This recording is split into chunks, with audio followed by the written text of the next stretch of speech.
បង្ហាញបងប្អូនពីការប្រើប្រាស់ចង្ក្រានអគ្គិសនីប្រភេទ Smart ត្រជាក់អគ្គិសនីបងប្អូនហាមប្រើជាមួយរឡូគឺយើងត្រូវយកដុយដោជាមួយព្រីអញ្ចឹងហើយបងប្អូនសម្រាប់ចង្ក្រានត្រជាក់គឺយើងត្រូវមានខ្ទះអ៊ីណុកបងប្អូនត្រូវមាន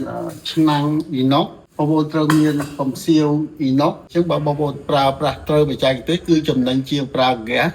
ងាយស្រួលជាងហ្គាសហើយកាត់បន្ថយភាពគ្រោះថ្នាក់បើសិនជាបងប្អូនប្រើប្រាស់ខុសបច្ចេកទេសទី1វាអាចឆេះប្រព័ន្ធបណ្ដាញភ្លើងនៅក្នុងផ្ទះអញ្ចឹងយើងត្រូវចំណាយលុយច្រើនដើម្បីជួសជុលឡើងវិញហើយវាងាយនឹងឆាប់ខូចចង្ក្រានខូចបតខូចគ្រឿងបង្គុំឬក៏បងប្អូនអត់ដឹងទិញចង្ក្រានដែលមិនមានគុណភាពក៏ឆាប់ខូចនិងប៉ះពាល់បញ្ហាច្រើនបងប្អូនអាចចាក់ទៅមក Chem Tool 098 ឬ 012 7 ដើម 579 លេខហ្នឹងមាន Telegram ឬក៏អញ្ជើញមក showroom ដើម្បីសួរព័ត៌មានលម្អិតឬក៏បងប្អូនអាចកម្មង់ក្រានអគ្គិសនីជាមួយនឹងឈុតណុកទាំងអស់ដើម្បីយកទៅប្រើប្រាស់នៅផ្ទាល់សម្រាប់បងប្អូនដែលនៅភ្នំពេញគឺយើងមានបុគ្គលិកដឹកទៅដល់ផ្ទះនិងពន្យល់ពីព័ត៌មានលម្អិតពីការប្រើប្រាស់អញ្ចឹងទៅមិនបារម្ភពីហានិភ័យ